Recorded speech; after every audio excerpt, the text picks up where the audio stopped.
ಸಂಪೂರ್ಣ ಸಹಜ ಕೃಷಿ ಯೂಟ್ಯೂಬ್ ಚಾನಲ್ನ ಎಲ್ಲ ವೀಕ್ಷಕರಿಗೆ ನಮಸ್ಕಾರ. ನಮಸ್ತೆ. ನಾನು ಶಿವಪ್ರಸಾದ್ ಮಲೆಬೆಟ್ಟು. ನಾವು ಅನಾರು ಪಟ್ರಮೆ ಗ್ರಾಮದಲ್ಲಿದ್ದೇವೆ. ಚಂದ್ರಶೇಖರ್ ಗೌಡರು ಅಂತೇಳಿ ಪ್ರಗತಿಪರ ಕೃಷಿಕರು. ಅವರ ತೋಟದ ಮೇಲೆ ಒಂದು ಬೆಟ್ಟ ಇದೆ, ಆ ಬೆಟ್ಟದ ತುದಿಯಲ್ಲಿದ್ದೇವೆ. ಪ್ರತಿ ಸಲನೂ ಕೂಡ ಒಂದೊಂದು ಹೊಸ ವಿಷಯಗಳನ್ನು ತಗೊಂಡು ಬರ್ತೇವೆ. ಬೇಸಿಗೆ ಏರ್ತಾ ಇದೆ. ಈ ಸಂದರ್ಭದಲ್ಲಿ ನೀರಿನ ಸಮಸ್ಯೆ ಸಹಜವಾಗಿ ಕಾಡ್ತದೆ. ಬೇರೆ ಬೇರೆ ಕಡೆಯಲ್ಲಿ ಬೇರೆ ಬೇರೆ ನೀರನ್ನು ಉಳಿಸುವಂಥದ್ದು, ನೀರನ್ನು ತೋಟಗಳಿಗೆ ಕೊಡುವಂಥ ವ್ಯವಸ್ಥೆಗಳಿದೆ. ಅದೇ ರೀತಿ ಮಲೆನಾಡು ಮತ್ತು ಬೆಟ್ಟ ಗುಡ್ಡಗಳ ಪ್ರದೇಶ, ನಮ್ಮ ದಕ್ಷಿಣ ಕನ್ನಡ, ಕರಾವಳಿ, ಇಲ್ಲಿಗೆ ಸಂಬಂಧಪಟ್ಟಾಗೆ ಒಂದು ಹೊಸ ಮೆಥಡ್ನ ಇವರು ಮಾಡಿದ್ದಾರೆ. ಇದು ಬೇರೆ ಬೇರೆ ಕಡೆಯಲ್ಲಿ ನೀವು ನೋಡಿರ್ಬೋದು. ಆ ರೀತಿಯ ಒಂದು ಮೆಥಡ್ನ ಪರಿಚಯ ಮಾಡೋದಕ್ಕೋಸ್ಕರ ಇಲ್ಲಿ ಬಂದಿದ್ದೇನೆ. ಚಂದ್ರಶೇಖರ್ ಗೌಡ್ರೆ, ಈ ಕಾರ್ಯಕ್ರಮಕ್ಕೆ ಸ್ವಾಗತ. ನಮಸ್ತೆ.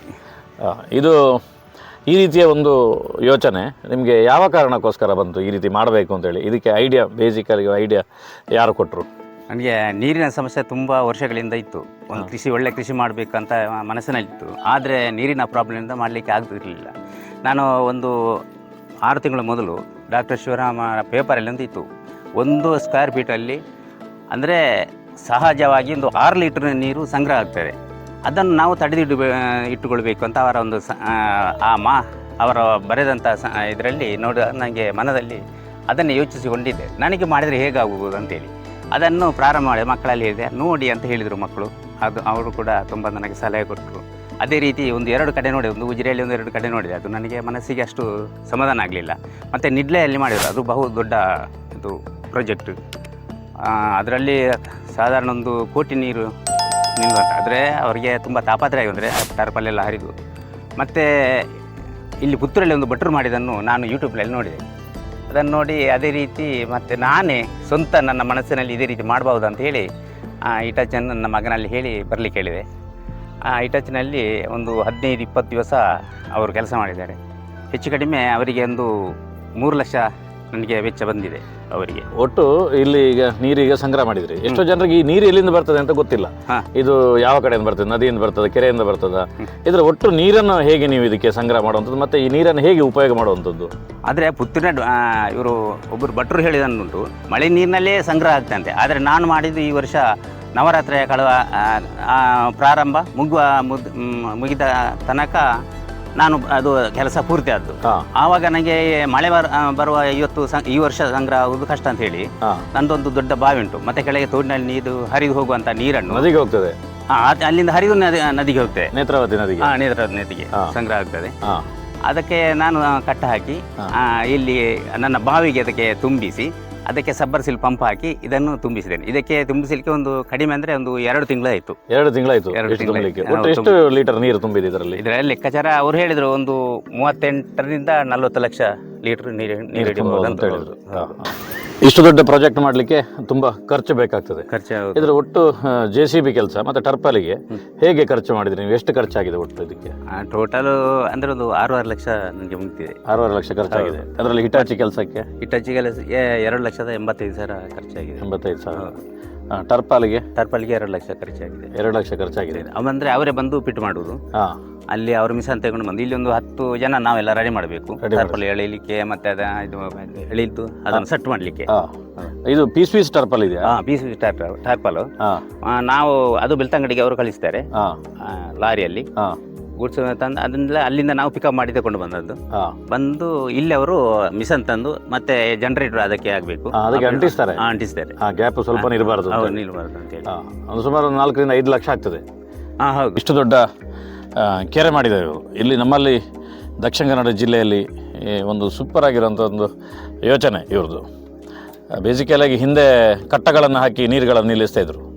ಸುಮಾರು 6 ತಿಂಗಳು ನಮಗೆ ಯಾವುದೇ ನೀರು ಹಾಕಬೇಕು ಅಂತಿಲ್ಲ ತೋಟಗಳಿಗೆ. ಖಂಡಿತಿಲ್ಲ. ಸಾಧಾರಣ ಜೂನಿಂದ ಫೆಬ್ರವರಿ ನಂತರ ಹಾಕಲಿಕ್ಕೆ ಪ್ರಾರಂಭ ಮಾಡಿದ್ರೆ ಸಾಕಾಗ್ತದೆ. ಫೆಬ್ರವರಿ ನಂತರ. ಹೌದು. ಈಗ ಅಲ್ಲಿವರೆಗೆ ನಿಮಗೆ ನೀರು ಇರ್ತದೆ ಕೆರೆಯಲ್ಲಿ. ಏಪ್ರಿಲ್ ಮೇ ಸಂದರ್ಭದಲ್ಲಿ ಇಲ್ಲಿ ತೀವ್ರವಾಗಿರುವಂಥ ಬಿಸಿಲು. ಈ ಸಂದರ್ಭದಲ್ಲಿ ಇದನ್ನು ಸ್ಟಾಕ್ ಮಾಡಿ ಇಡುವಂಥದ್ದು. ಇದೆಲ್ಲ ಸ್ಟಾಕ್ ಮಾಡಿ ಈಗ ಉಪಯೋಗ ಮಾಡೋದಿಲ್ಲ. ಈಗ ತೆಗಿಲಿಲ್ಲ. ಹೌದೌದು. ಮಾರ್ಚ್ವರೆಗೆ ನಿಮಗೆ ಸಾಕಾಗ್ತದೆ. ಎಕ್ಸ್ಟ್ರಾ ಮತ್ತೆ ತಗೊಳ್ಳೋದು ಇದು ಇದರಿಂದಾಗಿ ತಗೊಳ್ಳುವಂಥದ್ದು. ಮತ್ತೆ ಏಪ್ರಿಲ್ ಮೇಲೆ ಒಂದು ಮಳೆ ಶುರು ಆಗ್ತದೆ, ಒಂದು 15 ದಿವಸಕ್ಕೊಂದ್ಸಲ. ಮತ್ತೆ ನೀರು ಹಾಕುವಂತ ಅವಶ್ಯಕತೆಗಳು ಇರುವುದಿಲ್ಲ. ಈ ರೀತಿ ಜಾಗಗಳು ಇದ್ದವರು ಈ ರೀತಿ ಇದನ್ನು ಮಾಡಬಹುದು. ಮತ್ತೆ ಅದರೊಟ್ಟಿಗೆ ಇಲ್ಲಿ ಮೀನುಗಳೆಲ್ಲ ಹಾರಾಡ್ತಿದೆ. ಇದಕ್ಕೆ ಎಷ್ಟು ಮೀನು ಹಾಕಿದಿರಿ? ಇದಕ್ಕೆ ಇದು ಸ್ಯಾಂಪಲಿಗೆ ಹಾಕಿದ್ದು ಒಂದು 400 ಇದು ಅಸ್ಸಾಂ ಬಾಳೆ ಹಾಕಿದ್ದು. ಅಸ್ಸಾಂ ಅಂತೇಳಿ ಗಿಡ ಒಂದು ಮರಿಗೆ 17 ರೂಪಾಯಿ ಹಾಕಿ ಕೊಟ್ಟು ಹೌದು ಕಡಮಜೆಯಿಂದ ತಗೊಂಡು ಬಂದದ್ದು. ಮತ್ತೆ ಈಗ ಒಂದು 15 ಮೂರೇಳು ಮೀನು ಅಂದ್ರೆ ಮಟಿಂಜ್ ಅಂತ ಅದು ದೊಡ್ಡದಾಗ್ತದೆ ಆ ಮೀನು? ಅದೇ 1.5 kg ಬರ್ತದೆ ಅಂತ. 400 ಮೀನು ಹಾಕಿದ್ರಲ್ಲ ಅದು ದೊಡ್ಡದಾಗ್ತದೆ. ಅದು ತರುವಾಗ ಸಣ್ಣದಿದೆ, ಒಂದು ಕಿರುಬೆರಳಿನಷ್ಟು ಇದ್ದು, ಈಗ ದೊಡ್ಡದಾಗಿದೆ, ಒಂದು 1/4 kg ಜಾಸ್ತಿ ಇರ್ಬೋದು. ಕಡಮಾಜೆ ಫಾರ್ಮ್ ಇಂದ ತಂದಿರುವಂತದ್ದು. ಮುಂದಕ್ಕೆ ಕಡಮಾಜೆ ಫಾರ್ಮ್ ನ ವಿಡಿಯೋಗಳು ಬರ್ತದೆ, ಅದನ್ನು ನೋಡ್ತಾ ಇರಿ. ಅದು ತುಂಬಾ ಅದ್ಭುತವಾಗಿರುವಂತ ಫಾರ್ಮ್, ಉಪ್ಪಿನಂಗಡಿ ಸೈಡ್ ಅಲ್ಲಿ. ಜಯಪ್ರಸಾದ್ ಕಡಮಾಜೆ ಅಂತ ಹೇಳಿ ಒಂದು ಬಾರಿ ಕ್ಲೋಸ್ ಫ್ರೆಂಡ್ ಅವರು. ಹೌದಾ? ಏನಾದ್ರೆ ಪೋಂದಿಪ್ಪ ಇಲ್ಲಿ ಸಂಬಂಧ. ಇದಕ್ಕೆ ಎಷ್ಟು ಸ್ಟ್ರೆಂತ್ ಇದೆ, ಎಷ್ಟು ಮೀನು ಹಾಕ್ಬೋದು ಅಂತ ಹೇಳಿ ಇಷ್ಟು ಜಾಗಕ್ಕೆ? ಕೆಲವರು ಹೇಳ್ತಾರೆ ಇದಕ್ಕೊಂದು 10,000 ಮೀನು ಹಾಕ್ಬೋದು ಅಂತ ಹೇಳಿ. 10,000 ಮೀನು ಹಾಕ್ಬೋದು ಅಂತ ಹೇಳ್ತಾರೆ. 10,000 ಮೀನು ಹಾಕಿದ್ರೆ ಅದೊಂದು ಉಪಯೋಗ ಆಗುತ್ತೆ. ಒಂದು 500 ವರ್ಷ ಮಾಡಿದ್ರೆ ನೀವು ಇದರ ಖರ್ಚು ಪೂರ್ತಿ ಮೀನಲ್ಲಿ ತೆಗಿಬಹುದು ಅಲ್ಲ? ಇದಕ್ಕೆ ಮೀನನ್ನು ತಿನ್ಲಿಕ್ಕೆ ಬೇರೆ ಏನೋ ಬರೋದಿಲ್ಲ ಇಲ್ಲಿಗೆ? ಫುಡ್ ತಗೊಂಡು ಮೀನ್ ಅಲ್ಲ, ಬೇರೆ ಹಕ್ಕಿಗಳದೇನೋ ಬರೋದಿಲ್ಲ? ಹಕ್ಕಿಗಳು ಅಷ್ಟು ಬರುದಿಲ್ಲ, ಇನ್ನು ಬಿಸಿಲಿನ ತಾಪ ಜಾಸ್ತಿ ಉಂಟು. ಜಾಸ್ತಿ ಒಂದೊಂದು ಸಾರಿ ಬರ್ತವೆ, ಆದ್ರೆ ಹೆಚ್ಚಾಗಿ ಬರುದಿಲ್ಲ, ಕಡಿಮೆ. ಈ ಬಿಸಿಲಲ್ಲಿ ಟರ್ಪಲ್ ಬಿಸಿ ಆದಾಗ ಮೀನುಗಳಿಗೆ ಏನೋ ಸಮಸ್ಯೆ ಆಗ್ತದ? ಅದು ಏನೋ ಆಗುದಿಲ್ಲ ಅಂತ ಅವ್ರು ಹೇಳಿದ್ದಾರೆ, ಇನ್ನು ನೋಡ್ಬೇಕಷ್ಟೇ. ಅಲ್ಲ, ಬೇರೆ ಕಡೆಯಲ್ಲಿ ನಾನು ತುಂಬಾ ಕಡೆ ನೋಡಿದ್ದೇನೆ, ಏನು ಸಮಸ್ಯೆ ಆಗುದಿಲ್ಲ ಅಂತ ಹೇಳ್ತಾರೆ ಅವರು. ಯಾಕಂದ್ರೆ ಈ ನೀರಿನ ಸ್ಟ್ರೆಂತ್ ಇದೆಲ್ಲ ಹೌದು, ಮೇಲೆ ಉಂಟು, ಅದು ತುಂಬಾ ಮೇಲೆ ಇದೆ. ಎಷ್ಟು ಆಳ ಇದೆ ಇದು? ಇದು 26 ಫೀಟ್ ಇದೆ. 26 ಫೀಟ್ ಆಳ ಇದೆ. ಉದ್ದ 170 ಫೀಟ್ ಇದೆ. 170 ಫೀಟ್ ಉದ್ದ. ಈ ಕಡೆ ಈಗ ಆಗಲ್ಲ 60 ಫೀಟ್. 60, 170, 20. 26 ಅಂದ್ರೆ 38 ಲಕ್ಷ ಲೀಟರ್ ನೀರು. ಇದಕ್ಕೆ ನೀರು ಕೆಳಗಡೆಯಿಂದ ತೋಡಿಂದ ಬರ್ತದೆ, ತೋಡು ಮತ್ತು ಕೆರೆಯಿಂದ ಬರ್ತದೆ. ಅದನ್ನು ನಿಮಗೆ ತೋರಿಸ್ತೇವೆ ಹೇಗೆ ಅಲ್ಲಿ ರನ್ ಮಾಡ್ತಾರೆ ಅಂತೇಳಿ, ಮತ್ತು ನೀರು ಹೇಗೆ ಬಂದು ಬೀಳ್ತದೆ ಅಂತ ತೋರಿಸ್ತಾರೆ. ಮತ್ತು ಮೀನಿಗೆ ಇಲ್ಲಿ ಫುಡ್ ಹಾಕಿ ತೋರಿಸ್ತೇವೆ. ಇದು ಯಾವುದು ಫುಡ್? ಇದು ಮೀನಿನ ಫುಡ್ ಅಂತೆ, ಕಡಿಮೆ ತಗೊಂಡು ಬಂದದ್ದು. ಎಷ್ಟು ಇದಕ್ಕೆ ರೇಟು? ಇದಕ್ಕೆ 45 ರೂಪಾಯಿ. 45 ರೂಪಾಯಿ ಕೆಜಿಗೆ. ಮತ್ತೆ ಏನು ಬರ್ಲಿಕ್ಕೆ ಶುರು ಆಯ್ತು ನೋಡಿ. ನೋಡಿ ಬರ್ಲಿಕ್ಕೆ ಶುರು ಆಯ್ತು. ಇದ್ರ ಹೆಸರೇನು ಮೀನಿದು? ಅಸ್ಸಾಂ ಬಾಳೆ. ಅಸ್ಸಾಂ ಬಾಳೆ. ಅದು ಬಾಳೆ ಅಂದ್ರೆ ಎಂತ? ನಮ್ಮ ಕನ್ನಡದ ಬಾಳೆಯ? ಬಾಳೆ ಮೀನು. ಬಾಳೆ ಮೀನು ಅಂತ ಹೇಳ್ತಾರೆ. ಅಸ್ಸಾಮಿದ್ದು. ಇದ್ರದ್ದು ಸಾಂಬಾರೆಲ್ಲ ಮಾಡಿದ್ರಾ? ಇಲ್ಲ, ಮಾಡಲಿಲ್ಲ. ಎಷ್ಟು ತನಕ ಮಾಡಲಿಲ್ಲ. ಚಂದ ಆಗ್ತದಂತ? ಹೌದಂತೆ, ಒಳ್ಳೇದಾಗ್ತದಂತೆ. ನೋಡಿ, ಇದು ದೊಡ್ಡ ಪೈಪ್ ಎಲ್ಲಿಂದ ಬರೋದು? ಅದು ಕೆಳಗೆ ಬಾವಿಯಿಂದ. ತೋಡಿಂದ. ಅದು ಆ ಕಡೆ ಸಣ್ಣದು? ಅದು ಬೋರಿಂದ. ನೋಡಿ, ಇದು ಎರಡು ಪೂರ್ತಿ ತುಂಬುತ್ತದೆ. ಪೂರ್ತಿ ತುಂಬಿದ ಮೇಲೆ ಉಪಯೋಗ ಆಗುವಂಥದ್ದು. ಇದು ಈ ಲೈಟ್ ಹಾಕಿದಿರಲ್ಲ, ಇದು ಯಾಕೆ? ರಾತ್ರಿ ಪತಂಗ ಮತ್ತೆ ನುಸಿ ಎಲ್ಲ ಇದಕ್ಕೆ ಹಾರಾಡ್ತಾ ಬರ್ತವೆ. ಹಾರಾಡುವಾಗ ಇದು ನೀರಿನಲ್ಲಿ ಬೆಳಕು ಬರ್ತದೆ, ನೀರಿಗೆ ಬೀಳ್ತದೆ, ಮೀನುಗಳು ತಿಂತದೆ. ಒಂದು ನ್ಯಾಚುರಲ್ ಆಗಿರುವಂತ ಸಿಸ್ಟಮ್ ಇದೆ ಅಲ್ಲ? ಮತ್ತೆ ಅದಕ್ಕೆ ಬೇರೆ ಫುಡ್ ಹಾಕ್ತೀರಿ? ಬೇರೆ ಫುಡ್ ಹಾಕ್ತೇವೆ ಅಲ್ಲ? ಹೌದು. ಸುಲಭದಲ್ಲಿ ಸಿಗುವಂತ ಫುಡ್ಗಳು ಕೆಲವು ಕಡೆ ಸೆಗಣಿ ಅಂತದೆಲ್ಲ ಹಾಕ್ತಾರೆ, ಅದೆಲ್ಲ ಹಾಕಿದ್ದೀರಾ? ಇಷ್ಟ ತನಕ ಹಾಕ್ಲಿಲ್ಲ. ಸ್ವಲ್ಪ ಹಾಳಾಗ್ತದಲ್ಲ ಇದು ನೀರೆಲ್ಲ? ಇದು ಸ್ಮೆಲ್ ಬರ್ಲಿಕ್ಕೆ ಶುರು ಆಗ್ತದೆ. ಸ್ಮೆಲ್ ಎಲ್ಲ ಬರ್ತದೆ. ಎಷ್ಟು ತಿಂಗಳಾಯ್ತು ಮೀನುಗಳಿಗೆ? ಮೀನಿಗೆ 2 ತಿಂಗಳಾಯ್ತು. 2 ತಿಂಗಳಾಯ್ತು. ಚೆನ್ನಾಗಿ ಆಗಿದೆ, ಸ್ವಲ್ಪ ದೊಡ್ಡದಾಗಿದೆ ಅಲ್ಲ? ಹೌದು. ಓಕೆ. ಮತ್ತೆ ಈಗ ಅದನ್ನು ತೋರಿಸು, ಅಲ್ಲಿಯ ತೋಡಿಂದ ಹೇಗೆ ನೀರು ಮೇಲೆ ಜಂಪ್ ಆಗ್ತದೆ. ನೋಡಿ, ಅಲ್ಲಿ ಗುಡ್ಡದ ತುದಿಯಲ್ಲಿ ದೊಡ್ಡ ಟ್ಯಾಂಕ್ ಇತ್ತು, ಅಲ್ಲಿಂದ ಕೆಳಗೆ ತೋಟಕ್ಕೆ ಬಂದಿದೆ. ಹೌದು. ಇಲ್ಲಿ ನ್ಯಾಚುರಲ್ ಆಗಿ ನೀರಿನ ಫ್ಲೋ ಇರ್ತದೆ. ಒಂದು ಮಾರ್ಚ್ವರೆಗೆ, ಮಾರ್ಚ್ವರೆಗೆ, ಫೆಬ್ರವರಿ ಲಾಸ್ಟ್ ತನಕ. ಫೆಬ್ರವರಿ ಲಾಸ್ಟ್ ವರೆಗೆ ಇರ್ತದೆ. ಏನ್ ಮಾಡಿದ್ದಾರೆ ನೋಡಿ, ಇದು ಅಡಿಕೆ ತೋಟ. ಇದು ಈ ಅಡಿಕೆ ತೋಟದಲ್ಲಿ ಇದಕ್ಕೆ ಈ ಒಂದು ಕಟ್ಟ ಹಾಕಿದ್ದಾರೆ, ಸಣ್ಣ ಕಟ್ಟ. ಇದರಲ್ಲಿ ನೀರು ದಿನ ಶಾಕ್ ಆಗ್ತದಲ್ಲ? ಹೌದು, ದಿನ. ಇಲ್ಲಿದು ಹೇಗೆ ಪ್ರೊಸೀಜರ್ ಅಂದರೆ, ಇದು ತುಂಬ ಜನರಿಗೆ ನಮ್ಮಲ್ಲಿ ಗೊತ್ತಿಲ್ಲ. ನಮ್ಮಲ್ಲಿ ತಲೆ ಅಂತ ವರ್ಷಗಟ್ಟಲೆ ಹಿಡಿದಿಂಚಿ ಕಟ್ಟ ಮಾಡೋದು ನಿಂತಿರು ನಮ್ಮ ಇದು ಉಂತಾಯಿರು ಸಾಧಾರಣ ಎಂಕಲ ಜಲಾನಯ ಇಲಾಖೆದಾಗಲಿ ಕಟ್ಟ ಮಾಡೋದು ನಿಂತಿರು ಅಗಲು ಉಂತಾಯಿರು ಜನಕ್ಕೆಲ್ಲ ಉಂತಾಯಿರು ದಾದ ಲಾಭ ಅಂತ ಗೊತ್ತಾತಜಿ. ಈ ನೆತ್ತ ಲಾಭ, ಈ ನೀರದ ಲಾಭ ನೇರ ನಿಖಲ ಗುಯಲ್ದ ಮಿತ್ತು ಪೂರ್ಣು ಗುಯಲ್ ಹಿಡಿದು ಜಂಪ್ ಅದು ಅಡಗಿಬೋದು ಶಾಕಾಮ. ಅಂದರೆ ಒಂದು ಸೂಪರ್ ಆಗಿರೋ ಸಿಸ್ಟಮ್. ನಿಮಗೆ ಮೈಸೂರು, ಹಳೆ ಮೈಸೂರು ಭಾಗದವರಿಗೆಲ್ಲ ನಾಲೆಯ ನೀರುಗಳು ಹೋಗ್ತಿರ್ತದೆ ಕಣಿಗಳಲ್ಲಿ, ಅದನ್ನು ನಿಲ್ಲಿಸಿ ಈ ರೀತಿ ಮಾಡ್ಲಿಕ್ಕೆ ಆಗ್ತದೆ. ಇಲ್ಲಿ ನಿಂತ ನೀರು ಇದು ನೋಡ್ಲಿಕ್ಕೆ ಸಣ್ಣದು ಕಾಣಬಹುದು, ಲಕ್ಷಗಟ್ಟಲೆ ನೀರು ಇದರಲ್ಲಿ ಇದೆ. ಇದರಿಂದ ತುಂಬಿಸುವಂಥದ್ದು. ಇದರಿಂದ ನೇರ ಅಲ್ಲೊಂದು ಬಾವಿ ಇದೆ, ಅದನ್ನು ತೋರಿಸ್ತೇನೆ.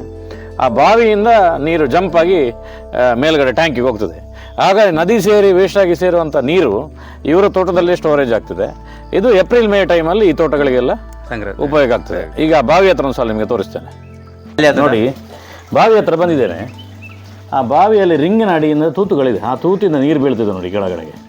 ಇದೆಲ್ಲಿದೆ ಅಂದರೆ ನಾನು ಕೆಳಗಡೆ ತೋರಿಸ್ತೇಲ್ಲ ತೋಡು, ಆ ತೋಡಿನಿಂದ ಅಡಿಗೆ ಅಂಡರ್ಗ್ರೌಂಡ್ ವಾಟರ್ ಬರುವಂಥದ್ದು ಇದು ಬಂದು ಇದು ಈ ಬಾವಿಯನ್ನು ಪೂರ್ತಿ ಸ್ಟೋರ್ ಆಗುತ್ತೆ. ಇದು ಸುತ್ತದಿಂದ ಬೀಳ್ತಿದೆ. ಅದು ನಿಮಗೆ ಕತ್ತಲೆಯಲ್ಲಿ ಕಾಣಲಿಕ್ಕಿಲ್ಲ, ಅದು ಇನ್ನು ಕೆಳಗೆ ಹೋದರೆ ಜಾಸ್ತಿ ಬರ್ತದೆ. ಇನ್ನೂ ಕೆಳಗೆ ಹೋದರೆ ಇನ್ನೂ ಬರ್ತದೆ. ಇಲ್ಲಿನ ಸ್ಟಾಕ್ ಆಗಿ ಮೇಲೆ ಹೋಗುತ್ತೆ. ಇದೇ ನಮ್ಮ ದಕ್ಷಿಣ ಕನ್ನಡ ಜಿಲ್ಲೆಯಲ್ಲಿ ಮಲೆನಾಡು ಭಾಗದಲ್ಲಿ ಎಲ್ಲಿ ಬೇಕಾದರೂ ಈ ರೀತಿ ಮೆಥಡ್ನ ಯೂಸ್ ಮಾಡ್ಬೋದು. ಇದು ಪೂರ್ತಿ ನೀವು ನೋಡಿದ್ರಿ ಈ ವಿಡಿಯೋನ. ಇಲ್ಲಿ ದಕ್ಷಿಣ ಕನ್ನಡ ಜಿಲ್ಲೆಯಲ್ಲಿ ಎಲ್ಲ ಕಡೆ ಇಂಪ್ಲಿಮೆಂಟ್ ಮಾಡ್ಬೋದು. ಇವ್ರದ್ದು ನಂಬರ್ ಕೊಟ್ಟಿರ್ತಾನೆ, ಬೇಕಾದರೆ ಕಾಂಟ್ಯಾಕ್ಟ್ ಮಾಡ್ಬೋದು, ಒಂದು ಬೇಕಾದ್ರೆ ನೋಡ್ಬೋದು, ವಿಸಿಟ್ ಮಾಡ್ಬೋದು. ಮೊದಲೇ ಅವ್ರಿಗೆ ಇನ್ಫಾರ್ಮೇಷನ್ ಕೊಡಬೇಕು ಬರಬೇಕಾದ್ರೆ, ಅದನ್ನು ನಾವು ಫಾಲೋ ಮಾಡ್ಬೋದು. ಇದು ನೀವು ನೋಡಿರ್ಬೋದು, ಇವರು ತಿಲಕ್ ಅನಾರ್ ಅಂತೇಳಿ. ಈ ಚಾನಲಲ್ಲಿ ಸುಮಾರು ಒಂದು 2 ತಿಂಗಳ ಹಿಂದೆ ಬದನೆ ಕೃಷಿ ಬಗ್ಗೆ ಒಂದು ವಿಡಿಯೋ ಬಿಟ್ಟಿದೆ, ತುಂಬ ವೈರಲ್ ಆಗಿತ್ತು ಅದು. ಆ ಬದನೆ ಕೃಷಿಯನ್ನು ಮಾಡಿದವರು ಕೃಷಿ ತಜ್ಞರು ಇವರು ಕೃಷಿಕರು, ಇವರು ಚಿಕ್ಕಪ್ಪ ಇವರು. ಅದರಿಂದಾಗಿ ನಾವು ಒಟ್ಟಿಗೆ ಸೇರಿಕೊಂಡು ಈ ಇನ್ಫಾರ್ಮೇಷನ್ ಇಲ್ಲಿ ಕೊಡ್ತಾಯಿದ್ದೀವಿ. ಎರಡನೇದು, ಇದೇ ಗ್ರಾಮದಲ್ಲಿ ಇದರ ಹಿಂದೆ ಒಂದು ವಾರದ ಹಿಂದೆ ಒಂದು ವಿಡಿಯೋ ಮಾಡಿದ್ದೆ, ವಾಯ್ಸ್ ಆಫ್ ಭಾರತ್ ಅಂತ. ನಾನು ಇನ್ನೊಂದು ಚಾನಲ್ ಇದೆ, ಕೃಷಿಗೆ ಹೊರತುಪಡಿಸಿ ನಿಮಗೆ ಬೇರೆ ಎಲ್ಲ ಇಂಟ್ರೆಸ್ಟ್ ಇದೆ, ನಮ್ಮ ತುಳುನಾಡಿನ ಸಂಸ್ಕೃತಿ ಬಗ್ಗೆ ತಿಳ್ಕೊಬೇಕು, ನೀವು ಇಲ್ಲಿಯ ವ್ಯವಸ್ಥೆಗಳ ಬಗ್ಗೆ ತಿಳ್ಕೊಬೇಕು, ಬೇರೆ ವಿಷಯಗಳೆಲ್ಲ ನಾವು ಚರ್ಚೆ ಮಾಡಬೇಕು ಅಂತ ಹೇಳೋದಕ್ಕೋಸ್ಕರ ವಾಯ್ಸ್ ಆಫ್ ಭಾರತ್ ಅಂತೇಳಿ ಒಂದು ಹೊಸ ಚಾನಲ್ನ ಮಾಡಿದ್ದೇನೆ. ಆ ಚಾನಲಲ್ಲಿ ಈ ಗ್ರಾಮದಲ್ಲಿ ಒಂದು ಕಂಬಳದ ಕೋಣಗಳನ್ನು ಕಟ್ಟಿ ಸಕ್ಸಸ್ ಆಗಿರುವಂಥ ಕಥೆಯನ್ನು ಹೇಳಿದ್ದೀನಿ. ಡಿಸ್ಕ್ರಿಪ್ಷನ್ ಬಾಕ್ಸಲ್ಲಿ ಆ ಬದನೆ ಕಸಿ ಕಟ್ಟುವ ವಿಡಿಯೋ ಮತ್ತು ಈ ವಾಯ್ಸ್ ಆಫ್ ಭಾರತ್ನ ಕಂಬಳದ ಕೋಣಗಳ ವಿಡಿಯೋ ಇದೆರಡನ್ನು ಹಾಕಿರ್ತೀನಿ. ನಿಮ್ಗೆ ಇಂಟ್ರೆಸ್ಟ್ ಇದ್ದರೆ ಅದನ್ನು ಮತ್ತೆ ನೋಡ್ಬೋದು. ಈ ರೀತಿಯ ಕೃಷಿಯ ಬಗ್ಗೆ ಇನ್ಫಾರ್ಮೇಷನ್ಗಳು ಮತ್ತೆ ಕೊಡ್ತಾಯಿರ್ತೀವಿ. ಸಹಜ ಸಂಪೂರ್ಣ ಕೃಷಿ ಯೂಟ್ಯೂಬ್ ಚಾನಲ್ನ ಎಲ್ಲ ವೀಕ್ಷಕರಿಗೆ ಮತ್ತೊಂದು ಬಾರಿ ಧನ್ಯವಾದ ಹೇಳ್ತೇನೆ. ಕಾರ್ಯಕ್ರಮಕ್ಕೆ ಧನ್ಯವಾದ.